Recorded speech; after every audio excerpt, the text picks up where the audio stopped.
How do you find your style in drawing? How do you find your style? Well, today I'm going to tell you how I found mine. This right here, you can see the whole thing on my WunderlandGurl channel, and I'll put in the links down below if you want to go check that out. I'm going through every single sketchbook. Let's start with right here.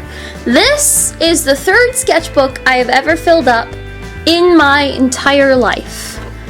Now, how did I start drawing? Well, I just kind of winged it.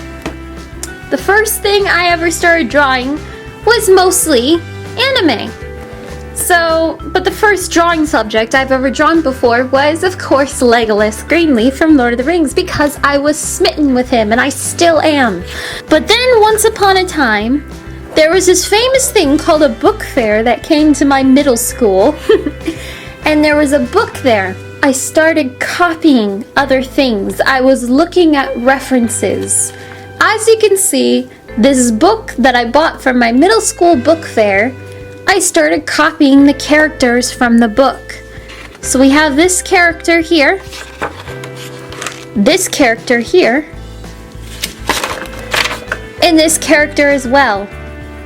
I started copying these characters, and when I started copying them, I started getting better as days went by. As I grew older, I found that copying anime started to give me my own style. I had an anime style. As I started off with this anime style, I just kept copying and copying. I would buy graphic novels. I would copy all of these styles that I was buying from my graphic novels. I would buy the copies like Full Moon, Marmalade Boy, I think it was called. That Marmalade Boy was the first series I ever read of graphic novels anime in my entire life. And that's when the big switch happened. And that's when somebody came up to me and said, "Hey Priscilla, you know what you would be really good at?" And of course I'm intrigued. Yeah, what's up? "I think you would be really good at Disney style." I started off with my anime style, and then I decided I was gonna make the dramatic switch and start to practice the Disney style. This was, right here, the very first Disney style picture I've ever done. And as you can see, it still has the characteristics of an anime cartoon. But I had to start somewhere. As I kept going, I kept looking for Disney styles to copy. For example, Glenn Keane. So I started copying some of his concept work. And then of course I kept moving on and moving on. And now I'm practicing a different kind of art, which involves animals. I want to start creating my own animal style cartoons. So of course, I want to go ahead and I want to talk about this particular drawing, okay? When I'm drawing, I think of the fundamentals that I've always taught you guys about how I draw out this circle in the shape of a head, and then I divide across down for the nose, and of course across for the lines. And I think about how big do my characters want to be? Like big eyes. Do they want big eyes? Do they want a big nose? Do they want a weird looking mouth? Or do they want a normal looking mouth? These are things that it's just very important that everyone sits down, grabs a sketchbook, and just draws for fun, okay? You cannot learn anything or discover anything about an art style, especially your art style, until you sit down and you actually start to draw someone out. Of course, before you start drawing, you have to figure out if your character is a boy or a girl. And another great thing is, what's the story behind your character? Now, it could be something mixed with some kind of idea that you've had in the past, or I'm not gonna lie to you guys, the best ideas that I always get either come to me when I'm working out on the treadmill or elliptical, or when I'm in the shower. As weird as it sounds, those are when my best ideas happen for me.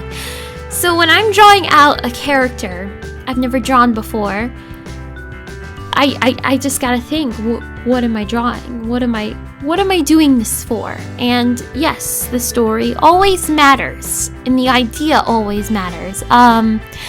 When I say copy something, I mean, okay, yeah, you're copying it, but you also don't take credit for that person's artwork.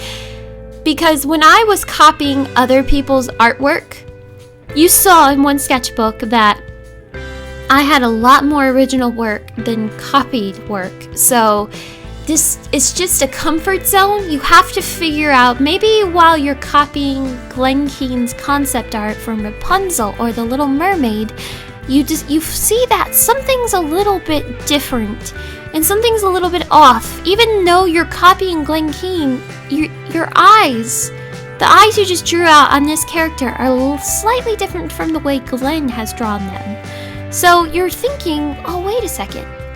Maybe this is the start of it. This is the start of my style. Maybe this is it. That's when I realized that I started to see my own style, was because all the things that I was copying, even though I was looking directly at a reference, I saw that, oh my goodness, this is different, but it looks good, and I was kind of doing it naturally. This is my style. I'm developing this style. Now, when I was showing you those sketchbooks, it did take 4 years for me to even get close to a Disney style, and it's hard work, but I can honestly say I draw every day. Whether I don't encourage, I do encourage it. I do encourage drawing on your notes in school, just because you climb into the right hemisphere of your brain, and there's a scientific study that says people who doodle in class are more likely to pay attention. So guess what? You're still retaining a bunch of knowledge. And the teachers that tell you to put your sketchbook away, don't listen to them. No, don't get in trouble. Don't. No, this is horrible advice. Anyways, it's just that you retain more knowledge when you're actually in the right hemisphere of your brain and you're doodling. But I can honestly say I have doodled every day of my life, practically every day of my life, whether it be on napkins or whether it be in my church while I'm sitting there listening and I have the bulletin that they passed out at the front door. Yes, I'm going to doodle on it. But when you start to realize that you no longer need a reference and you're starting to create these characters, that's your style. And the thing is, my ambitions for drawing and for styles have changed over the years. Like I said, I was an anime drawer at first. Probably because I found it somewhat easy, because I didn't have to really stick to the proportions of a real human body. And believe me, I tried to draw realistically and I didn't like it. It wasn't my strong suit. Just like some people who want to draw cartoons are horrible at it, but they're amazing at realistic things like dogs and people and trees and scenery and buildings. But they try to draw a cartoon and it doesn't work. Now, the people who are blessed enough to have the amazing ability to draw both cartoons and realism, then oh my gosh, those are the most blessed people in the world. But you just have to think, I cannot stress enough, when you're discovering your style, to actually grab a sketchbook and try it out. Practice. And that's how you're really going to find your own art style. And the way I found it is a unique way. You almost have to look at references, whether it's on Pinterest or just books like I have, like the Disney concept books from the movies. You just need to sit down and you need to look. I mean, even if it's drawing from real life and you create a cartoon from a real life figure, like if I were to sit down and I were to draw my dog in a cartoon form, then I'm still looking at something. And sometimes that's what it takes. It just takes to sit down and look at something and listen to someone. And maybe it's another YouTuber who's an art YouTuber, and you look at their drawings and you're just like, I want to do that. I want that style. And maybe you sit down, you find their Instagram and you copy their pictures. I have a lot of people who sit down and copy my pictures from my Instagram. Most of my stuff is already copied from other references, so I really don't mind. But don't mind as well when people copy my art, because I know they're learning and I know eventually they'll one day find their own style. And that's the best way I can explain how to find an art style, and that's how I found mine.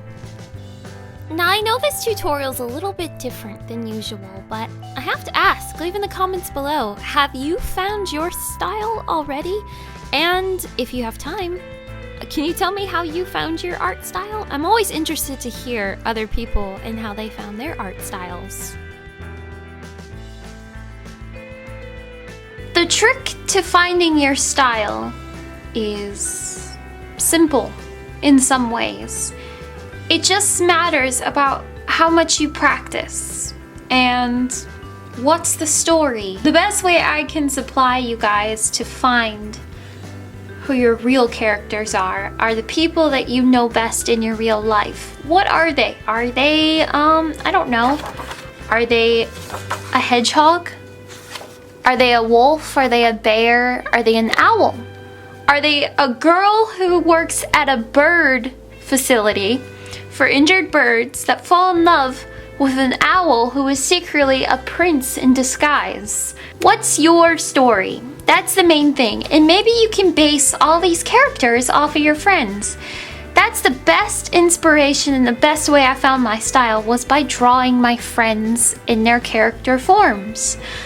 And of course, you just have to figure out as well what's your supplies. You saw how I started off. All I did was draw and use Crayola markers and Crayola pencils. Art supplies do not matter. They do not matter how expensive they are. You don't need Copic markers to make an amusing piece of work. All you need is a pencil and a sketchbook.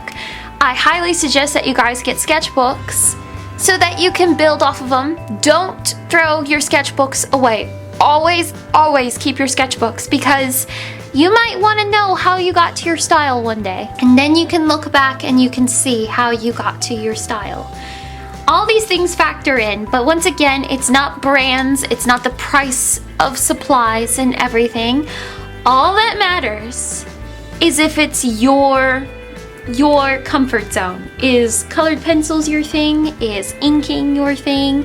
Is Sharpies your thing? Is calligraphy your thing? That's the thing that you have to find. Is what medium is gonna match with your style. Hope this was helpful, guys. I hope you all have a wonderful day. Hey guys, thank you so much for stopping by DramaticParrot today. Make sure you click on that subscribe button, and hey, if you liked this video today, make sure you hit that like button as well. Make sure you follow me on Instagram, Twitter, Snapchat, all the fun stuff, and like my Facebook page. And if you haven't seen it already, I have started a VloggityVlogVlog channel on WunderlandGurl, so make sure you go ahead and check that out and subscribe to that channel as well. Other than that, I will see y'all later. Bye!